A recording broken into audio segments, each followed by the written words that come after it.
Let's take this across to our guest. With us is Rajalakshmi Joshi, political analyst. Gurmukh Choudhri, advocate and political analyst, also joins us on the broadcast. Let me start with you first. Rajalakshmi Choudhri, allegation of the opposition coming out that with this kind of, not allowing Rahul Gandhi to speak or action being taken against him, even demands of it coming in at least from some MPs of the BJP, that he is once again being silenced, and that just proves the point that he was making earlier in London. Your response? Is that for me, Madhav? Yes. Okay. I think the BJP is very well within their rights to demand Mr. Rahul Gandhi's apology, because he has gone completely beyond limits. He has actually sought international intervention, and that too from specific countries. See, the Congress may deny it all they like, but then at specific points, he has very specifically said that this entire chunk, which is almost 3 times the size of Europe, has completely gone off democracy. And what are the powers to be? That is the US and the UK. What are they doing? And that they have not taken notice, and that they are completely silent about it, and they are not responding, and they have not reacted. So what is this reaction that he is looking for? That reaction, he needs to explain. He needs to apologize for asking for a reaction from these powers.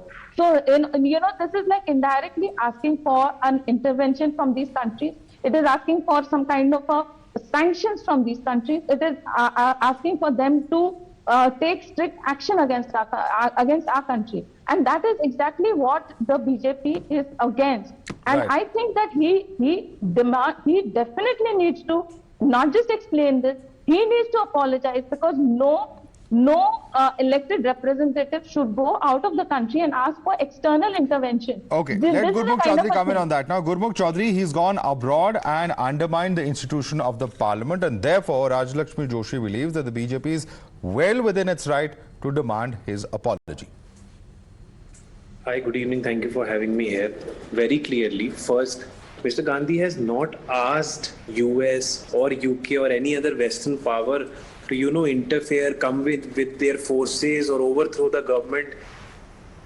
They are just blowing this out of the proportion now. Second, it's the third day when the parliament has been adjourned. Shall I read out what is being run by taxpayers' money. So they cannot have it for the right if they have a brute majority. They should go on with their business. They are ruling the government. They are ruling the country. They need to very well stay within the constitutional framework and discharge the functions that they are, supposed to do as per the mandate of the people. It's not that if Mr. Gandhi has said something, they will stop working altogether. If today on Times Now, I say something which does not go well with Times Now, that doesn't mean Times Now will say कि Gurmukh, अब हम काम ही नहीं करेंगे, channel नहीं चलाएंगे, news नहीं दिखाएंगे क्योंकि आपने ऐसे बोल दिया.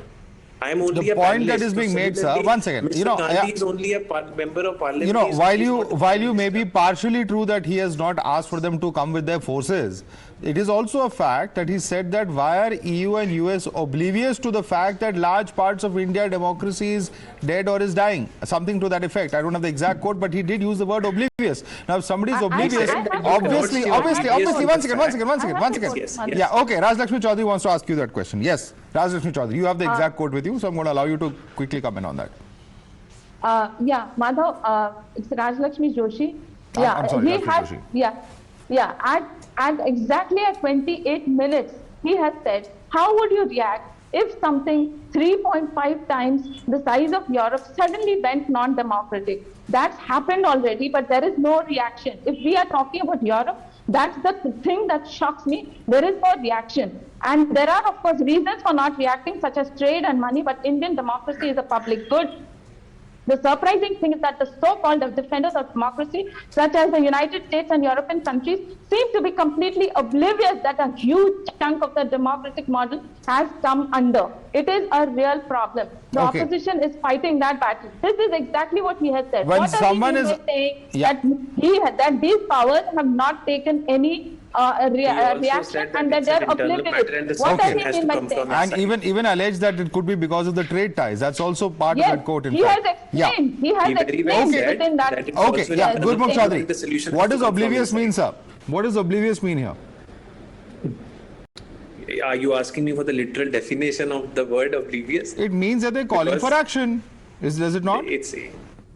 So what intervention? Do they want sanctions? Do you want sanctions against our country?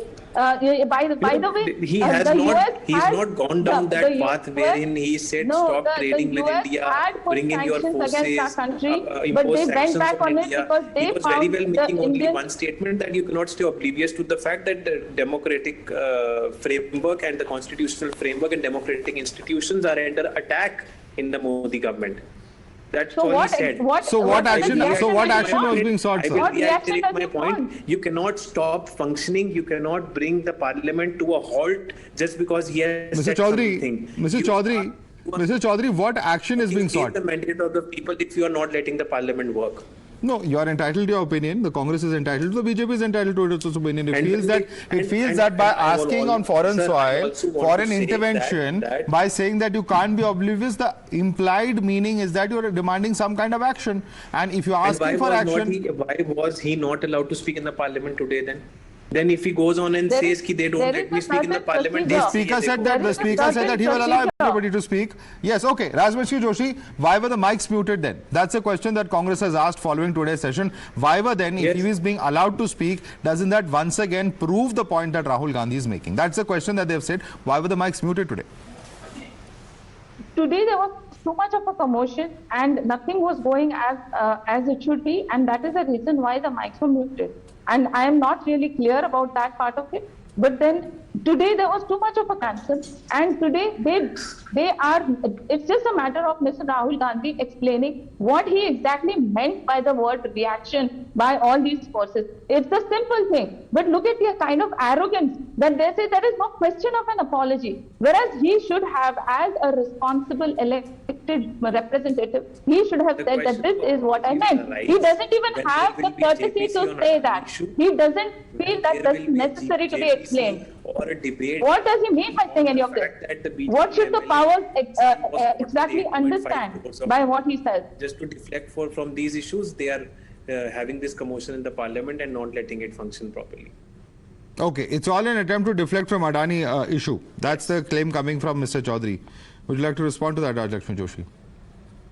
No, like I said, Mr. Hindenburg's report, the Hindenburg report is again, it's a very questionable report. And I don't think that on the basis of that, they can actually demand a JPC. A JPC should in fact be asked for something like this statement by Mr. Rahul Gandhi. Ma'am, if there is a JPC that has gone into Ketan Parekh, a JPC into 2G, where there are allegations, and certainly there are allegations, but serious ones at that, where they're alleging some kind of governmental, either lack of oversight or allegations even of wrongdoing that are now coming in from the opposition's part. So why not investigate the entire matter? You can even investigate what Mr. Adani or those companies' ties were with the governments that were there in previous regimes. But can the plea for an investigation be taken so lightly? Whether it's JPC or it's a ED probe, whatever it may be, why not probe the matter? Why is the government not ordering a probe is a question that opposition is asking.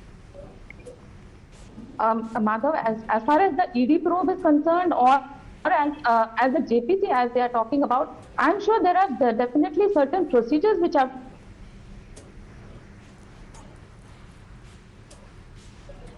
Okay, you lost that line there. But yeah, Gurmukh Choudhary, Rajalakshmi Joshi's point is that, the opposition too has been adamant on a probe on Adani. And therefore, and while I certainly don't believe that even if there are two wrongs or if there are serious issues that are being asked for, from the opposition side for the government to take action, Parliament is a place to actually go ahead and demand accountability of the government. But certainly the government at least believes that Mr. Gandhi on foreign soil making these comments has been something that, where there's been a precedent. When Indira Gandhi, for instance, post-emergency was asked questions abroad in Europe, she similarly said that these are internal issues. So, discussing internal issues on foreign soil is a very slippery slope. Unfortunately, Mr. Gandhi at some level or the other is perceived, at least by a section of our political parties and leaders, to have fallen down that slope.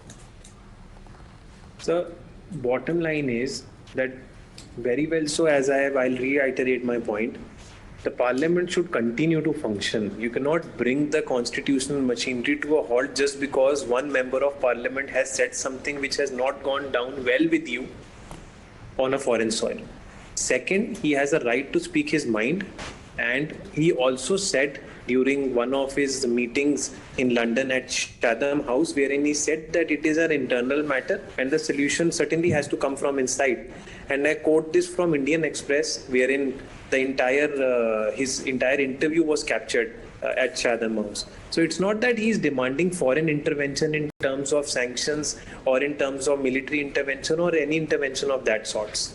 The very It's just fact going that he out had to to clarify also the to comment defend after 2 him. days, the very fact that he have to, March 4th make one statement and March 6th come out and give a clarification that these are internal issues that will be managed inside India, that itself has raised some amount of questions, and that also raises questions as to why he had to clarify in the first place. If he did clarify over there, why not clarify his position over here? But of course, Mr Gandhi is saying that he will do so in Parliament if given a chance. We'll have to leave it there for the moment. Rajalakshmi Joshi as well as Gurmukh Choudhri. Certainly, this isn't the end of this entire controversy, and all eyes on Monday, when at 11 o'clock once again both houses of parliament will reconvene.